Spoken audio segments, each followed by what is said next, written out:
Olá, seus lindos! Hoje eu vim fazer pra vocês a resenha do livro O Colecionador, do John Fowles.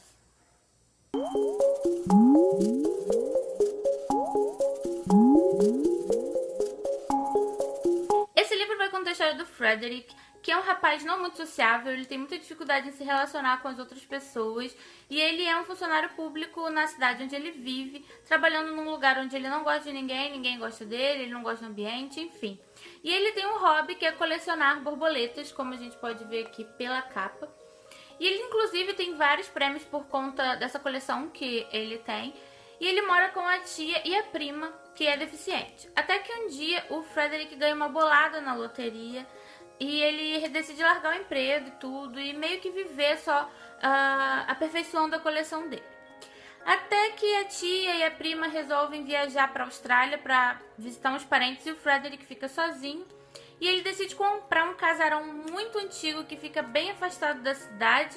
E ele compra essa casa e nessa casa tem uma adega, aquelas adegas que são bem comuns em casarões antigos que ficam na parte subterrânea da casa, como se fosse um quartinho, como se fosse um porão, né? Ela fica na parte de baixo e o Frederick começa a ter várias ideias quando ele vê essa adega, até que ele resolve executar uma de suas ideias, que é sequestrar a Miranda.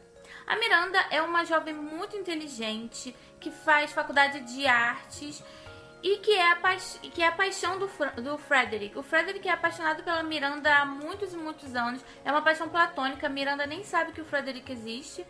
E ele decide que se ele colocar a Miranda dentro daquele quartinho que ele constrói na adega, ele faz como se fosse um quarto de visitas mesmo. E ele conhece muito da Miranda, não sei como, porque nessa época não tinha internet.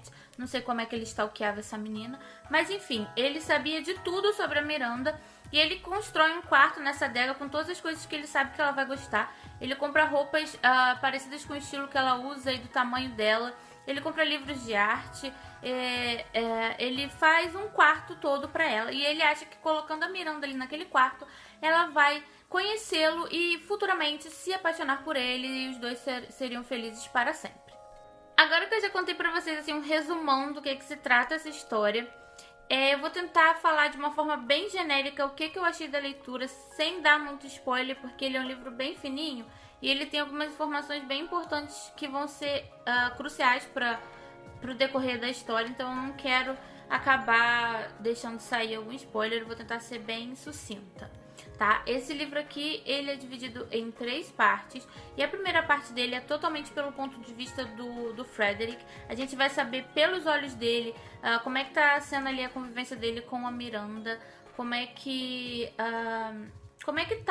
são os diálogos entre eles. E eu vou dizer pra vocês que nessa primeira parte eu fiquei assim achando a Miranda um ser humano insuportável.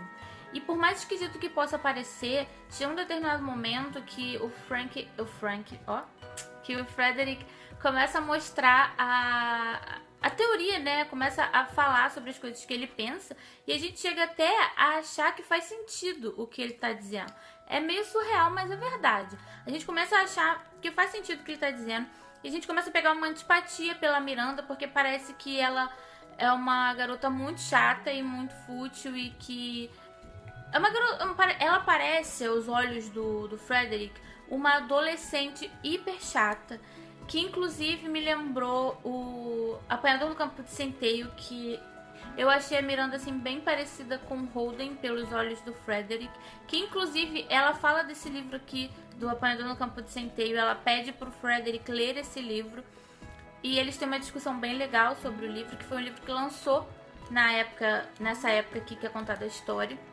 E eu achei, pelos olhos do Frederick, a Miranda muito parecida com Holden, então eu achei ela muito chata. E a gente acaba gerando uma antipatia por ela, porque parece que ela não quer saber de mais nada, que ela só quer fugir e que ela não leva em consideração as coisas que o Frederick faz por ela. Sim, a gente chega nesse ponto quando lê a parte dele. Mas é aí que o jogo vira, não é mesmo? Porque nós temos a segunda parte, que é vista pela Miranda. A gente vai ver como se fosse o diário dela. O Frederick, em determinado ponto da história, dá um caderno a Miranda, e ali ela começa a escrever o que vai acontecendo nos dias que ela vai passando ali dentro daquele confinamento. E é ali que a gente começa a criar uma empatia por ela e perceber que a visão do Frank, meu Deus, cismei que o nome dele é Frank, que a visão do Frederick é completamente distorcida Ele vê realmente a Miranda como se ela fosse uma adolescente. E ela é uma menina muito inteligente. E daí a gente vai vendo os diálogos, os momentos em que ela tenta ter uns diálogos intelectuais com o Frederick. E a gente vai começando a entender que, na verdade, ela estava tentando manipular ele, já que ela é muito mais esperta do que ele, porque ela quer a qualquer custo sair dali. E a gente começa a perceber que a Miranda é uma personagem que tem muito amor pela vida. E ela tem um espírito muito livre. Ele pegou um espírito livre, que era a Miranda, e colocou ela dentro de um quarto de 4 paredes, trancado o tempo todo. E eu acho que aquilo ali meio que mexe com a cabeça dela. E aí que ela começa a querer de todas as formas tentar fugir, e ela tem sempre medo dele fazer alguma coisa com ela, dela morrer. E a gente percebe que ela tem muito amor pela vida e que ela se preocupa com o que os pais dela estão começando a pensar, porque ela já está desaparecida há muito tempo. E aí ela começa a pedir livros pra ele, porque ela quer ler. E ela começa a ler romances da Jane Austen. E ela tá tão ali, tão trancada, tão presa naquele lugar, tão sem saída, né? Que ela começa a realmente entrar naqueles livros. E tem momentos que ela fala, eu sou a Liz Bennet, eu sou a Emma. E você percebe que ela realmente está ali fora da realidade, porque ela não sabe nada que está acontecendo fora, no mundo lá fora. E aí que a gente vai começar a conhecer realmente quem é a Miranda e como ela é uma personagem guerreira e como ela vai mudar no decorrer da trama. Ela passa de uma personagem passiva, que era o que a gente via muito pelos olhos do Frederick e também no começo da narrativa dela, para uma personagem muito ativa. Ela começa a se colocar em movimento. Ela começa a pintar, a escrever, a ler, enfim, fazer várias outras coisas. Ela começa a se manter ativa meio que como uma forma. A gente percebe que é uma forma dela continuar ligada à vida, dela continuar ligada ao espírito livre que ela sempre teve e que foi tirado dela. E eu acho isso muito legal, uma das partes assim mais bem construídas da história. E você consegue perceber a diferença mesmo de personagem entre o Frederick e a Miranda. São dois olhares completamente diferentes. Parece que duas pessoas escreveram, sabe, o livro. Parece que um escreveu a parte do Frederick e o outro escreveu a parte da Miranda, porque são realmente pessoas completamente diferentes. E eu achei muito sensacional como o autor conseguiu fazer essa diferença tão perceptível entre um personagem e outro. E é muito, muito legal. E a terceira parte desse livro é o desfecho da história. Chega um determinado ponto ali que o Frederick começa... que fica insuportável, na verdade. Tanto pro Frederick quanto pra Miranda conviver um com o outro. O Frederick começa a ver coisas assim nela que ele não via antes e que ele começa a desprezar. E ela, como tá ali presa, ela já não gosta dele desde o início, né? Obviamente. Então, assim, chega um ponto que fica insuportável pros dois conviverem. E aí você chega na terceira parte, que é o desfecho, e coisas assim, a coisa vai chegar num limite, vai ultrapassar o limite, na verdade. Que vai chegar assim, você vai falar, meu Deus, o que tá acontecendo? E é realmente um desfecho muito tocante, é um desfecho triste. Então, sintam-se preparados, tá? Eu confesso que eu esperava que ele fosse um livro um pouco mais pesado. É importante ressaltar que o Frederick, ele é muito respeitador durante o livro inteiro, quer dizer, durante boa parte do livro, ele é bem respeitador, até que chega um momento em que ele começa, enquanto chega essa parte que eles não conseguem mais conviver, o Frederick começa a finalmente fazer umas coisas assim que são psicóticas, né? São coisas assim que você fala, meu Deus, a que nível esse homem chegou? Isso não é amor, isso é uma obsessão, sabe?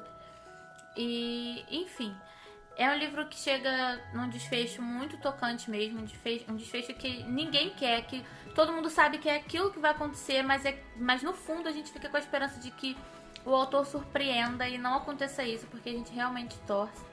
Então é um desfecho que foi muito tocante, muito tranquilo, não, mentira, muito tenso, né?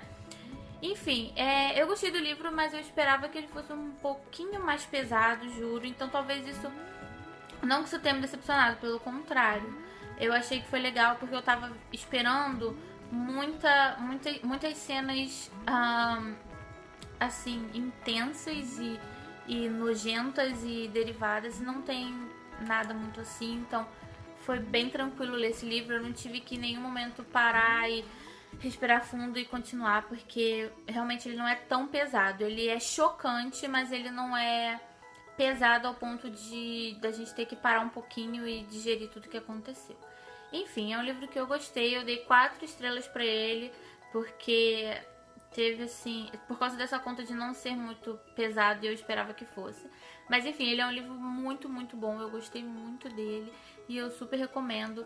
Mas assim, eu acho que nem todo mundo vai ter um psicológico pra ler esse livro, mas se você gosta do tema, eu acho que vale a pena sim ler, porque ele é um livro simples e muito emocionante, muito chocante ao mesmo tempo. Então eu super recomendo sim. É isso aí, gente. Essa foi a minha opinião sobre o livro O Colecionador. Se você já leu esse livro, deixa aqui pra mim nos comentários o que você achou dele. Não esqueça de se inscrever nas redes sociais para acompanhar as novidades, de dar aquele joinha no vídeo se você gostou. Se inscrever se você não for inscrito, é só clicar nessa bolinha que vai aparecer aqui do lado. E também não esquece de assistir o meu último vídeo se você perdeu. Um beijo e até o próximo vídeo.